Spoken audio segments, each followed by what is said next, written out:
న్యాయాధిపతులు 5వ అధ్యాయం అంతా కూడా ఒక విజయముతో కూడినటువంటి అద్భుతమైన కీర్తన ఇక్కడ ఉంది. వారు జయించిన తర్వాత, సిసెరాను చంపిన తర్వాత జయగీతమును పాడారు. ఆ జయగీతములో నుంచి ఒక అద్భుతమైన మాట నేర్చుకుందాం. ఆఖరి వచనం 31వ వచనం, యెహోవా నీ శత్రువులందరూ అలాగుననే నశించెదరు, ఆయనను ప్రేమించువారు బలముతో ఉదయించు సూర్యుని వలె నుందురు అని పాడిరి. తరువాత దేశము 40 సంవత్సరములు నిమ్మలముగా ఉండారు. ఈ విజయము తర్వాత 40 years వారు నెమ్మదితో ఉన్నారు. నీ జీవితంలో, నా జీవితంలో కూడా మనము కూడా నెమ్మదిగా ఉండాలి అన్నా, మన శత్రువులందరూ కూడా సిసెరాలా హతమార్చబడాలి అన్నా, మనము కూడా దేవుణ్ణి ప్రేమించి బలముతో ఉదయించే సూర్యుని వలె ఉండాలన్నా మనకు ఒక అద్భుతమైన మాట తెలియాలి. దేవుణ్ణి ప్రేమించువారు బలముతో ఉదయించు సూర్యుని వలె ఉందురు అని మీరు పాడుతున్నారు. యోహాను సువార్త 14వ అధ్యాయము 23వ వచనములో, యేసు ఒకడు నన్ను ప్రేమించిన ఎడల వాడు నా మాట గైకొనును, అప్పుడు నా తండ్రి వారిని ప్రేమించును, మేము వాని యొద్దకు వచ్చి వాని యొద్ద నివాసము చేతము. ఎవరట? ఒకడు నన్ను ప్రేమించిన ఎడల వాడు నా మాట గైకొనును. దేవుణ్ణి ప్రేమించేవారు బలముతో ఉదయించు సూర్యుని వలె ఉందురు. మనము బలముతో ఉదయించే సూర్యుని వలె ఉందుము అంటున్నాడు. సూర్యునికి ఉన్నటువంటి ప్రాముఖ్యత ఏమిటంటే, కొన్ని వేల సంవత్సరాల క్రితం ఈ సృష్టి ప్రారంభంలో చేయబడినటువంటి సూర్యుడు 4వ దినమున చేయబడ్డాడు. సూర్యుడు ఎప్పుడు నిర్మించబడ్డాడు తెలుసు కదా? 4th day, 4వ దినమున ఈ సృష్టి ప్రారంభించబడినటువంటి 4వ దినమున సూర్యుడు ఉదయించాడు. దేవుడు సూర్యుని కలుగజేశాడు. ఆనాటి నుంచి ఈనాటి వరకు కూడా ఈ భూమి మీద సూర్యుడు బలముతో ఉదయిస్తూనే ఉన్నాడు. ఆ భూమి యొక్క సృష్టి ప్రారంభంలో 4th day నిర్మించబడిన ఈ సూర్యుడు ఆనాటి నుంచి ఈనాటి వరకు కూడా బలముతో ఉదయిస్తూనే ఉన్నాడు. అయితే దేవుణ్ణి ప్రేమించువారు ఆయన మాటను గైకొనువారట. మనము దేవుణ్ణి ప్రేమించేవారమైతే ఆయన మాటను మనము వినేవారము, గ్రహించేవారము, అనుసరించేవారముగా ఉంటాం. ఆయన మాట విని గ్రహించని వారిగా ఉండకూడదు. ఆయన మాట విని గ్రహించి అనుసరించని వారముగా కూడా ఉండకూడదు. ఆయన మాట విని గ్రహించి అనుసరించే వారిగా ఉండు వారందరూ ఆయనను ప్రేమించేవారు. ఆయనను ప్రేమించే వారందరూ కూడా ఎందుకు బలముతో ఉదయించు సూర్యుని వలె ఉందురు అంటున్నాడంటే, ఆయనను ప్రేమించి ఆయన ఆజ్ఞలు అనుసరించే వారందరినీ ఆయనే ప్రేమిస్తాడట. తండ్రి, కుమార, పరిశుద్ధాత్మ త్రియేక దేవుడు ఆ ప్రేమిస్తూ ఆయన ఆజ్ఞలు అనుసరిస్తున్న వ్యక్తి వద్దకు వచ్చి త్రియేక దేవుడు ఆ వ్యక్తితో నివాసం ఉంటాడంట. దేవునికి ఎన్నడూ కూడా అస్తమయం అనేది లేదు. ఆయన బలముతోనే ఉంటాడు. ఆయన బలం ఎన్నడూ తగ్గిపోదు. ఈరోజు నీవు కూడా ఆయనను ప్రేమించి ఆయన ఆజ్ఞలను గైకొంటే, నా యేసు క్రీస్తు వలె నువ్వు ఎల్లప్పుడూ బలము కలిగి ఉదయించే సూర్యుని వలె ఉంటావు. ఆయనే నీతి సూర్యుడు. ఆయన మన మీద ఉదయిస్తే ఆయన రెక్కల క్రింద మనం ఆరోగ్యము కలిగి క్రొవ్విన దూడ వలె గంతులు వేస్తూ ఉంటాము. ఆ నీతి సూర్యుడు మన మీద ఉదయించినప్పుడు మనము కూడా సూర్యుని వలె నిత్యము ఉదయిస్తూ ఉంటాం. బలముతో ఉదయించు సూర్యుని వలె ఉంటాం. ఎన్ని తరాలు గడిచిపోయాయి ఇప్పటికీ? కొన్ని వేల సంవత్సరాలుగా, కొన్ని వేల తరాలు గతించిపోయినా కూడా ఆ సూర్యుడు బలముతోనే ఉన్నాడు. ఈరోజు నేను కూడా ఆయన మాట వింటే, ఆయన మాట విని గ్రహించి ఆయన మాట చొప్పున జీవిస్తే మనము కూడా బలముతో ఉదయించు సూర్యుని వలె ఉంటాం. ఇంకొక మాట ఏమిటంటే, నిర్గమకాండము 20వ అధ్యాయం 6వ వచనంలో, నన్ను ప్రేమించి నా ఆజ్ఞలు గైకొను వారిని 1000 తరముల వరకు కరుణించువాడనై ఉన్నాను. చూడండి, ఆయన కనికరం అంట, ఆయన కృప అంట 1000 తరములు కూడా అలా వెళ్తూనే ఉంటుందట. మనకు, మన పిల్లలకు, మన పిల్ల తరతరాలములు. అయితే మనకు, మన పిల్లలకు, మన పిల్ల తరతరాలకు కూడా 1000 తరముల వరకు కూడా ఆయన కృప, ఆయన కనికరం అలా ఫ్లో అవుతూ ఉండాలంటే నన్ను ప్రేమించి నా ఆజ్ఞలను గైకొను వారికి అని అంటున్నాడు. అనగా దేవుణ్ణి ప్రేమించేవాడు ఆయన ఆజ్ఞలను గైకొల్తాడు. యేసు ప్రభు ద్వారా చెప్పిన మాట అదే యోహాను అందించింది. మోషే ద్వారా ప్రభు మనకు అందించి తెలియజేసిన మాట అదే. నన్ను ప్రేమించి నా ఆజ్ఞలను గైకొను వారిని, నన్ను ప్రేమించేవాడు నా ఆజ్ఞలను అనుసరించేవాడు. ఆయనను ప్రేమిస్తే మనం ఆయన ఆజ్ఞలు అనుసరిస్తాం. తద్వారా నీ దీవెన యొక్క రహస్యం ఏమిటంటే ఆయన మాట నీవు వినడమే, ఆయన ఆజ్ఞ నీవు అనుసరించడమే, ఆయన మాట చొప్పున నీవు జీవిస్తే. లూకా సువార్త 5వ అధ్యాయము 5, 6, 7 వచనాలు చదువుకుందాం. సీమోను ఏలినవాడా రాత్రి అంతయు మేము ప్రయాసపడితిమి కానీ మాకేమీయూ దొరకలేదు. ఆయనను నీ మాట చొప్పున వలలు వేతునని ఆయనతో చెప్పాను. వారు అలాగు చేసి విస్తారమైన చేపలు పట్టిరి. అందుచేత వారి వలలు పికిలిపోవుచుండగా వారు వేరొక దోణిలోనున్న తమ పాలివారు వచ్చి తమకు సహాయము చేయవలెనని వారికి సంజ్ఞలు చేసిరి. వారు వచ్చి 2 దోణెలు మునుగునట్లు నింపిరి. ఎన్ని దోణెలు నిండాయి? 2 దోణెలు. అయితే 2 దోణెలు నిండక ముందు ఏమీ జరిగిందనంటే రాత్రంతా పేతురు ప్రయాసపడ్డాడు. అద్భుతంగా సముద్రంలో వలలు వేసి చేపలు పట్టే అనుభవం కలిగిన వాడు. కానీ రాత్రంతా కూడా తనకేమీ దొరకలేదు. ఉదయమున ప్రభు చెప్పిన మాట చొప్పున నేను వల వేతును అంటూ ఏమీ దొరకలేదు రాత్రంతా. కానీ నీ మాట చొప్పున నేను వల వేస్తానయ్యా అని వెళ్ళి వల వేస్తే విస్తారమైన చేపలు దొరికాయి. ఆమేన్. నీ కీ ఏంటిదంటే ఆయన మాట వినాలి. ఒక్కొక్కరికి ఒక్కొక్క మాట ఇస్తాడు. మనందరికీ ఆజ్ఞలు ఇచ్చాడు. ఈ ఆజ్ఞల్లో ఏది ఎవ్వరూ మీరవద్దు. జాగ్రత్తగా వినండి. మనందరికీ ప్రభు ఇచ్చిన ఆజ్ఞలు అన్నీ ఉన్నాయి. వీటిలో ఏది మీరవద్దు. కానీ నీకు అప్పుడప్పుడు స్పెషల్గా కొన్ని బ్లెస్సింగ్స్ ఇవ్వడానికి అప్పుడప్పుడు కొన్ని మాటలు కూడా అందిస్తాడు. ఆ మాట వింటే చాలు, నీ జీవితం మారిపోతుంది, నీ భవిష్యత్తు మారిపోతుంది, నీ స్థితిగతి మారిపోతుంది. నీ యొక్క మునుపటి సంగతులను నువ్వు మర్చిపోగలుగుతావు.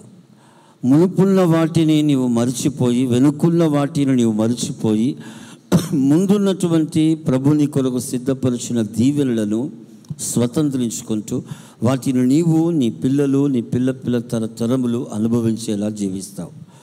భూమి మీద సూర్యుడు ఉదయించినంత కాలము ఈ భూమి మీద కొందరు భక్తుల పేర్లు చిగురిస్తూ ఉన్నది. దీన్ని ఏమంటారంటే వారు దేవుణ్ణి ప్రేమించి ఆయన ఆజ్ఞలు అనుసరించి బలముతో ఉదయించు సూర్యుని వలె ఉన్నారు. భూమి మీద సూర్యుడు ఎలా ఉదయిస్తున్నాడో కొందరు వారు ఆయుష్కాలం పూర్తయిపోయినా కూడా, కొన్ని వేల సంవత్సరాలు గడిచినా కూడా వారి పేరు చిగురిస్తూనే ఉన్నది. వారు ఆశీర్వాదకరముగా ఉన్నారు, ఇతరులకు ఒక మాదిరికరముగా ఉన్నారు. కొన్ని సందర్భాలు కొందరికి తటస్థించినప్పుడు ప్రభు కొన్ని ఆజ్ఞలు ఇస్తాడు, కొన్ని మాటలు ఇస్తాడు, కొన్ని హెచ్చరికలు ఇస్తాడు, కొన్ని సూచనలు ఇస్తాడు. వాటిని అనుసరించడం నేర్చుకోవాలి. అబ్రహామును ఆదిలో పిలిచినప్పుడంట ప్రభు ఏమన్నాడంటే 12వ అధ్యాయము 1-3 వచనాలు చదివితే, మొదట నీవు నీ తండ్రి ఇంటిని, నీ స్వజనులను, నీ స్వదేశమును విడిచి నేను నీకు చూపించు దేశములకు వెళ్ళుము అన్నాడు. ఈ ఆజ్ఞలన్నీ ఉన్నాయా అంటే ఉన్నాయి. ఆజ్ఞలన్నీ పాటించాలి. దాంతోపాటు ఒక వ్యక్తికి ఒక ప్రత్యేకమైన దీవెన ఇవ్వడానికి దేవుడు ఒక ప్రత్యేకమైన రహస్యమైన కీ తనకిచ్చాడు. ఏంటిదనంటే, అబ్రహాముకు దేవుడిచ్చిన కీ ఏంటిదంటే, నీవు నీ తండ్రి ఇంటిని విడిచి, నీ స్వజనులను విడిచి, నీ దేశమును విడిచి నేను చూపించు దేశములకు వెళ్ళు. వెళితే ఏమి జరుగుతుందట? 2-3 వచనాల్లో ఉంది. నేను చెప్తూ ఉంటాను. నిన్ను గొప్ప జనముగా చేసేదను, నిన్ను ఆశీర్వదించేదను, నీ నామమును గొప్ప చేయుదును, నిన్ను ఆశీర్వాదకరముగా చేయుదును. నిన్ను ఆశీర్వదించు వారిని నేను ఆశీర్వదించేదను, నిన్ను దూషించు వారిని నేను శపించేదను. భూమి యొక్క సమస్త వంశములు నీ యందు ఆశీర్వదింపబడునని అబ్రహాముతో చెప్పగా. ఆమేన్. ఈ అబ్రహాముకు ఒక కీ ఇచ్చాడు. అబ్రహామా, నీవు నీ తండ్రి ఇంటిని విడిచిపెట్టాలి, నీ స్వజనులను విడిచిపెట్టాలి, అనగా నీ బంధువులను విడిచిపెట్టాలి, నీ స్నేహితులను, నీ పొరుగువాన్ని విడిచిపెట్టాలి, నీ స్వదేశమును విడిచిపెట్టాలి. విడిచిపెడితే నీ దీవెన యొక్క రహస్యం ఏమిటంటే ఇవన్నీ విడిచిపెట్టడమే. విడిచిపెడితే ఏమి జరుగుతుందట? చాలా ఉన్నతంగా బ్లెస్ చేస్తున్నాను. ఎంతగా బ్లెస్ చేస్తున్నానంటే, అబ్రహామా, నిన్ను గొప్ప జనముగా చేస్తాను, నిన్ను ఆశీర్వదిస్తాను, నీ నామమును గొప్ప చేస్తాను, నిన్ను ఆశీర్వాదకరముగా చేస్తాను. ఇంకా ఇతని వలన భూమి మీద సమస్త జనములు ఆశీర్వదించబడినట్లు చేస్తానంటున్నాడు. ఎన్ని తరములు అని చెప్పట్లేదు, సమస్త జనములు. భూమి మీద మానవుడు పుట్టినంత కాలము ఆ మానవుడు అబ్రహాము ద్వారా దీవించబడునని ప్రభు పలికాడండి. ఆమేన్. ఈ సంపద ఈ వ్యక్తి అనుసరించాడు గనక దేవుని మాటను అనుసరించి అద్భుతంగా ఈ దీవెన పొందుకున్నాడు.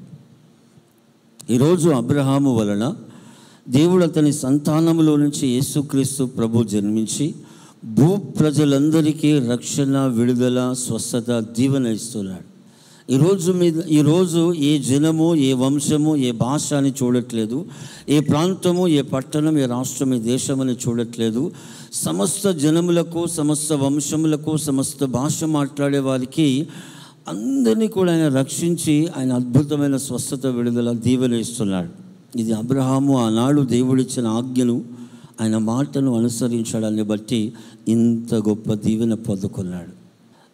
రెనాల్డ్ బోంకే గారని గొప్ప దైవజనుడు ప్రపంచంలో, అతని ద్వారా రక్షణ పొందినటువంటి ఆత్మలు ఏ దైవజనుడి ద్వారా ఇప్పటిదాకా పొందలేదు.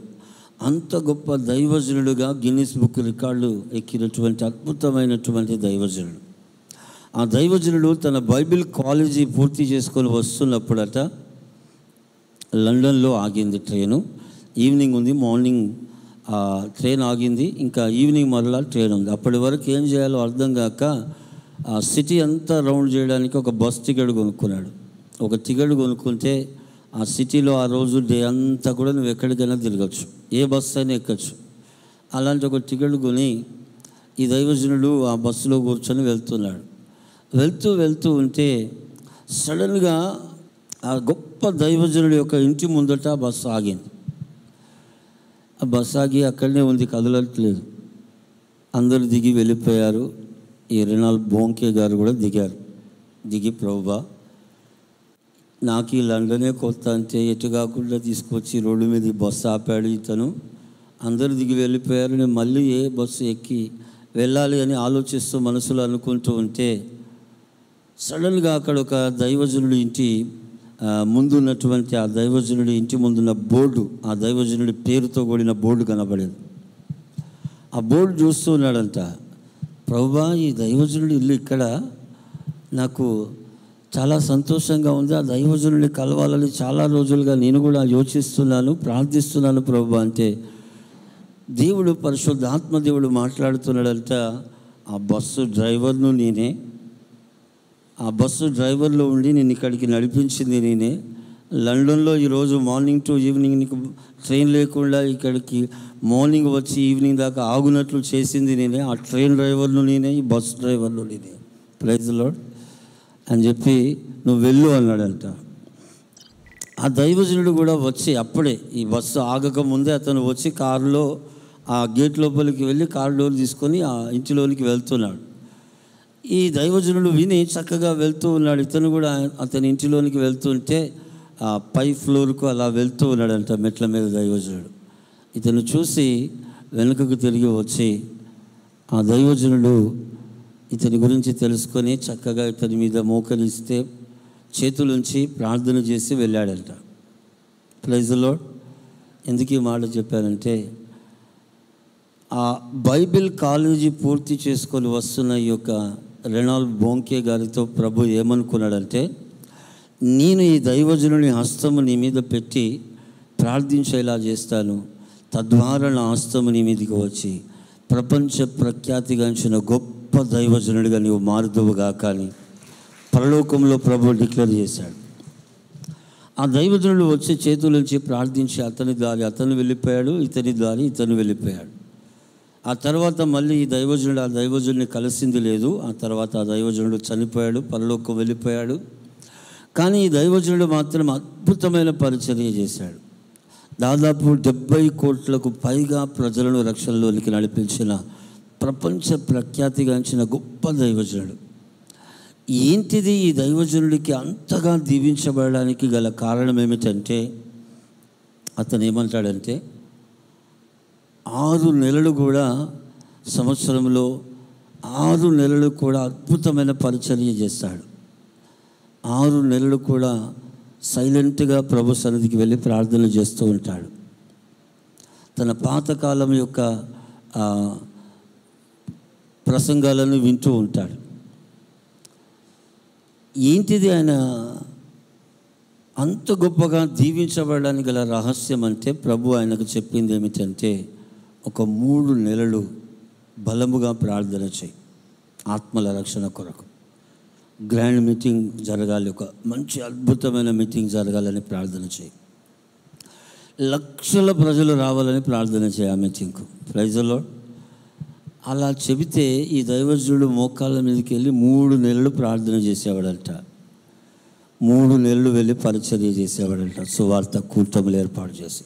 ఆమె ఫస్ట్ డే తను వెళ్ళిన మీటింగ్కు జస్ట్ అట్లా వందల సంఖ్యలో వచ్చారంట. ఫస్ట్ డే మీటింగ్ అయిపోయిన తర్వాత సెకండ్ డే మీటింగ్కు 1000 ప్రజలు వచ్చారంట. థర్డ్ డే వేలాది ప్రజలుగా వచ్చారంట. అలా మీటింగ్స్ ప్రారంభించబడుతున్న తర్వాత తను ఒక సంఘము ప్రారంభించి ఆ సంఘములో పరిచర్య చేస్తూ, ఆ పరిచర్యలోనికి ప్రజలు వస్తుంటే చిన్న టెంట్ వేసిన తాను పెద్ద టెంట్, 25,000 మంది పట్టే చాలా పెద్ద చర్చి, ఆ పెద్ద టెంట్ వేసి చర్చి నడిపించాడు. ఒకరోజు ఆ టెంట్ ఎండకి ఎండి, వానకు తడిసి, వర్షానికి ఆ మంచుకు తడిసి చీకిపోయి ఇరిగిపోయింది.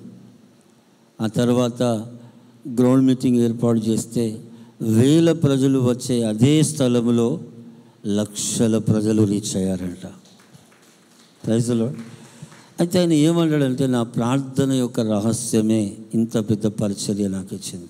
ఒకరోజు మన చర్చి కన్స్ట్రక్షన్ జరిగిన విషయం నేను మీకు చెప్పాను కదా. కరువులో ఈ మందిరాన్ని స్థలము కొనడానికి కృప చూపి, కరువులోనే ఈ మందిరం కట్టడానికి కృప చూపించాడని. అలాగే ఆదికాండం 26వ అధ్యాయంలో అబ్రహాము యొక్క కుమారుడు ఉన్నాడు. కొన్ని మాటలు ఉన్నాయి ఇక్కడ, చాలా మహిమ కలిగిన మాటలు ఉన్నాయి. 1 నుంచి 5 వరకు అలా చదువుతూ వెళ్దాం. అబ్రహాము దినములలో వచ్చిన మొదటి కరువు కాక మరి ఒక కరువు ఆ దేశంలో వచ్చాను. అప్పుడు ఇస్సాకు గెరారులోనున్న ఫిలిస్తీన్ల రాజైన అబీమెలెకు నొద్దకు వెళ్ళెను. అక్కడ యెహోవా అతనికి ప్రత్యక్షమై, నీవు ఐగుప్తులోనికి వెళ్ళక నేను నీతో చెప్పు దేశమందు నివసించుము, ఈ దేశమందు పరవాసివై ఉండుము, నేను నీకు తోడయుండి నిన్ను ఆశీర్వదించెదను. ఏలయనగా నీకును నీ సంతానమునకును ఈ దేశములన్నీ ఇచ్చి, నీ తండ్రి అయిన అబ్రహాముతో నేను చేసిన ప్రమాణము నెరవేర్చి, ఆకాశ నక్షత్రముల వలె నీ సంతానమును విస్తరింపజేసి, ఈ దేశములన్నీ నీ సంతానమునకు ఇచ్చెదను. నీ సంతానము వలన సమస్త భూలోకములోని సమస్త జనులు ఆశీర్వదింపబడుదురు. ఏలయనగా అబ్రహాము నా మాట విని నేను విధించిన దాని, నా ఆజ్ఞలను, నా కట్టడలను, నా నియమములను గైకొనెనని చెప్పాను. కరువు ఒకటి వచ్చిందంట. ప్రభు ప్రత్యక్షమై ఏమంటున్నాడంటే, అబ్రహాముతో అన్నట్టుగానే నేను చూపించు ఈ దేశంలో నీవు పరవాసివై ఉండు. ఈ గేరారులోనే, ఈ కరువులోనే, ఈ దేశంలోనే నువ్వు పరవాసిగా ఉండు, ఐగుప్తునకు వెళ్ళవద్దు అని చెప్పాడు. ప్రభు ఆ మాట చెప్పి ఊరుకోలేదు, కానీ నేను నిన్ను ఆశీర్వదిస్తాను, నేను ఈ దేశములన్నీ నీకు నీ సంతానములకు ఇస్తాను, నీ వలన నీ సంతానం వలన ఈ భూమి మీద ఉన్న సమస్త జనములు ఆశీర్వదించబడినట్లు చేస్తాను. అయినను ఇక్కడ ఒక కరువు అనేది ఉన్నది కదా, ఈ కరువులో నీవు ఉండాలి. ఈ దేశంలోనూ ఈ కరువులోనూ ఇక్కడే నీవు ఉండాలి. ఆ మాట విని అక్కడ ఉన్నాడు. ఆ మాట ఆజ్ఞ విన్నాడు, విత్తనం వేశాడు, 100 పంటను ఫలముగా పొందాడు. అతన్ని దేవుడు ఆశీర్వదించి గొప్పవానిగా, మిక్కిలి గొప్పవానిగా చేయు వరకు ఇక క్రమముగా ఆశీర్వదించడము, అభివృద్ధి పొందడము జరిగింది. నీ జీవితంలో కూడా నీవు ఆశీర్వదించబడి నీవు గొప్ప చేయబడుటకు, నీవు మిక్కిలి గొప్పవానిగా, మిక్కిలి గొప్పగా నీవు అభివృద్ధి పొందాలంటే క్రమముగా నీ జీవితంలో ఆశీర్వాదము చూడాలి అనంటే ఇస్సాకులాగా దేవుడు నీకు ఇచ్చే మాట వినడం నేర్చుకోవాలి. ఆమేన్. చాలామంది జీవితాల్లో మమ్మీ డాడీ చెప్పే మాటలు అస్సలు చెవినే పడవు కదా. మన పిల్లలను చూడండి, మనం ఏం చెప్పామో కూడా వినరు వాళ్ళు. మనం ఏమి చెప్పినా కూడా మనం చెప్పింది ఒకటైతే వాళ్ళు చేసేది అదే చేస్తూ ఉంటారు.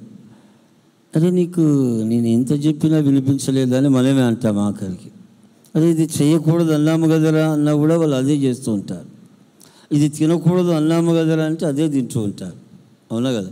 ఇది తాగకూడదు అన్నాము కదరా, ఇది బాగుండదని చెప్పాము కదా అంటే అదే తాగుతారు. ఈ భూమి మీద మన పిల్లల వలె మనల్ని కూడా ప్రభు ఏమంటున్నాడంటే ఆయన మాట వినాలి. మనం మన ఎదుట ఉన్న వానికి మంచి మాటలు చెప్పినట్టే ప్రభు మనకు మంచి మాటలే చెప్తాడు. ఆయన చేసినదంతా కూడా మంచిదిగా, చాలా మంచిదిగా ఉందంట. ఆయన సృష్టించిన ఈ ప్రపంచము చూడగా చాలా మంచిదిగా ఆయన దృష్టికి ఉన్నప్పుడు ఆయన మాట విని జీవిస్తే నీ జీవితము కూడా నీ అంతము చాలా బాగుంటుంది. ఆమేన్. హల్లెలూయా. ఎవరికైనా అర్థమైందా? మన ప్రారంభం ఎలా ఉన్నా మన అంతము చాలా ఘనముగా, చాలా మంచిదిగా, ఉన్నతమైనదిగా ఉండాలి అనంటే నీవు ఆయన మాట వినాలి. అరే అట్లా మాట్లాడదు తల్లి అనంటే నీ ఊరుకో, నీకేం తెలియదు అని అంటాం. చెప్పేవాడికి ఏమీ తెలియదు అంటాం. అవునా కదా. పక్కవాడితో అవును అని చెప్పండి. అట్లా మాట్లాడద్దు తల్లి, అట్లా మాట్లాడదు నాయన అంటే ఊకో, నీకేం తెలుసు అని అంటాం. నీకేం తెలుసు? అంతా నాకే తెలుసు, అంతా నాకే తెలుసు. ప్రభు ఈరోజు నీతో నాతో మాట్లాడుతున్న మాట ఏమిటంటే నీ దీవెన యొక్క రహస్యము ఆయన మాట వింటే చాలు. ఆయన మాట వినక చాలామంది క్రైస్తవ జీవితాల్లో చాలామంది జీవితాలు కూడా అధోగతి పాలైపోయి అగాధములో చిక్కుకొని బయటికి రాలేక వేదన పడుతూ ఉన్నారు. ఈరోజు నీవు నీ ఇంటి వారు అలా ఉండకూడదు. ఎలా ఉండాలంటే అబ్రహాములాగా, ఇస్సాకులాగా నువ్వు జీవించాలని ప్రభు కోరుతున్నాడు. పేతురులాగా నువ్వు జీవించాలని కోరుతున్నాడు. యోహాను సువార్త 21వ అధ్యాయము 15వ వచనం. వారు భోజనం చేసిన తర్వాత యేసు సీమోను పేతురును చూచి, యోహాను కుమారుడు అయిన సీమోను, వీరికంటే నీవు నన్ను ఎక్కువగా ప్రేమిస్తున్నావా అని అడుగుతున్నాడు. ఈరోజు రోమా పత్రిక 8:28 ఉంది. దేవుణ్ణి ప్రేమించే వారికి, ఆయన సంకల్పం చొప్పున పిలువబడిన వారికి మేలు కలుగుటకై సమస్తమును సమకూడి జరుగుచున్నవని ఎరుగుదుము అంటున్నాడు పౌలు. ఇక్కడ పేతురుని ఏమడుగుతున్నాడంటే నీవు నన్ను ప్రేమిస్తున్నావా అని అడగడం లేదు. చక్కగా ఆలోచిస్తే వీరికంటే ఎక్కువగా నీవు నన్ను ప్రేమిస్తున్నావా అని అడుగుతున్నాడు. ఈరోజు ఆయనను ప్రేమిస్తున్న నీవు నీ ఎదుట ఉన్న వారందరికంటే ఎక్కువగా ప్రేమించే వ్యక్తిగా మారాలి. నాకు చాలా ఇష్టమైన వ్యక్తి ఈ పేతురు. ఎలా అంటే తన ఎదుట ఉన్న అపోస్తులందరికంటే ఎక్కువగా దేవుణ్ణి ప్రేమించిన వ్యక్తి, చాలా ఎక్కువగా ప్రేమించిన వ్యక్తి. అందుకే పేతురును ఆనాటి మొదటి సంఘము యొక్క పునాదిగా వాడుకున్నాడు. ఆ సంఘములకు ఒక స్తంభముగా వాడుకున్నాడు. పేతురు, నీవు బండవు, నీ మీద నా సంఘము కట్టేదను అంటూ అతని ద్వారా సంఘం అనే వ్యవస్థను స్థాపించి యావత్ ప్రపంచంలో ఈనాడు సార్వత్రిక సంఘములన్నీ కూడా ఈనాడు ఇంతగా ఈ ప్రపంచంలో సంఘములు క్రీస్తు యొక్క పరిచర్యలు విస్తరించాయంటే ఆది కాలంలో మొదటి శతాబ్దంలో ఆ పేతురు ద్వారా స్థాపించిన సంఘ వ్యవస్థనే ఈనాడు విస్తరించి ఇంత గొప్ప ప్రపంచ వ్యాప్తంగా ఇంత గొప్ప పరిచర్యలు కొనసాగుతున్నాయి. ఈ పరిచర్యలన్నిటికీ పేతురే ఆధారం. ఎలా ప్రారంభించాడంటే ఈ పేతురు ద్వారా ప్రభు సంఘ వ్యవస్థ ప్రారంభించాడు. ఒక్క ప్రసంగం 3,000 మందిని, ఒక్క అద్భుతం 5,000 మందిని రక్షణలోకి నడిపించింది. ప్రైజ్ ది లార్డ్, హల్లెలూయా. పేతురు ఎందుకు 3,000 మందిని ఒక ప్రసంగం ద్వారా రక్షించగలిగాడు? ఎందుకు పేతురు ఒక అద్భుతం ద్వారా 5,000 మందిని రక్షించగలిగాడు? ఇప్పటికీ నా ద్వారా ఎందుకు ప్రజలు రక్షణ పొందలేకపోతున్నారు? అంతగా అన్ని వేల మంది అంటే పేతురులాగా నేను ఇంకా ప్రేమించట్లేదేమో దేవుణ్ణి కదా. నన్ను నేను ప్రశ్నించుకుంటే నాకు అదే అనిపిస్తుంది ఎప్పుడు, ప్రభువా ఇంకా నేను నిన్ను ప్రేమించాలి. ఎలా, హౌ అని అడుగుతున్నాను. ఇక్కడ పేతురునట ఎక్కువగా ప్రేమిస్తున్నావా వీరందరికంటే? ఈరోజు ప్రభు నీతో నాతో అంటున్నాడు, బలముతో ఉదయించు సూర్యుని వలె ఉండాలన్నా, నీకు మేలు కలుగుటకు సమస్తమును సమకూడి జరగాలన్నా, నీవు గొప్పగా ఆశీర్వదించబడి ఆశీర్వాదకరముగా ఉండాలన్నా, నీకును నీ పిల్ల తరతరములకు 1000 తరముల వరకు ఆయన కనికరించాలి, కృప పొందాలి అని అనుకున్నా ఆయనని ఎక్కువగా ప్రేమించాలి. ఆమేన్. ఎంతగా ప్రేమించాలి? నీ పక్కకు ఉన్నటువంటి నీ ఎదుట ఉన్న వారందరికంటే ఎక్కువగా ప్రేమించాలి. ఆమేన్, హల్లెలూయా. ప్రేమిస్తామా? మమ్మీ ఈరోజు గుడ్డు పెట్టకపోతేనే ఇక ఆ రోజు ఉంటుంది మమ్మీకి కదా. ఇంటిలో ఒకరోజు ఆమ్లెట్ లేకపోతేనే ఉంటుంది, ఆ రోజు మనం అడిగిన మటన్ దొరకకపోతేనే ఆ రోజు ఉంటుంది. ఇంకెక్కడి ప్రేమ, అయిపోయా. అవునా కదా? కానీ ప్రభు అంటున్నాడు ఎక్కువగా ప్రేమించు. కరువులో ఇస్సాకు నిలబడమంటే నిలబడ్డాడు. ఒక పూట భోజనం కోసము ఏశావు తన జ్యేష్ఠత్వం నమ్ముకున్నాడు. చాలామంది అలా ఒక్క పూట భోజనము కోసం, చిక్కుడు గింజల కోసం తన జ్యేష్ఠత్వాన్ని అమ్ముకున్న ఏశావు లాంటి వారు దేవుణ్ణి ప్రేమించకుండా, ఆయన ఆజ్ఞలు అనుసరించకుండా దేనికోసమో జీవించి తన ప్రేమను కోల్పోయి దేవుని ఆజ్ఞను మీరి వారి దీవెనను కోల్పోతున్నారు. పక్క వారితో చేర్చి చెప్పండి, ఆయన ఆజ్ఞలు ఆయన మాటలు అనుసరిస్తే బలముతో ఉదయించు సూర్యుని వలె ఉంటావు. ఆయన ఆజ్ఞలు అనుసరిస్తే 1000 తరముల వరకు కరుణించబడతావు. ఆయన ఆజ్ఞలు అనుసరిస్తే నీకు మేలు కలుగుటకు సమస్తమును సమకూడి జరుగునట్లు జరుగుతాయి. ఆమేన్.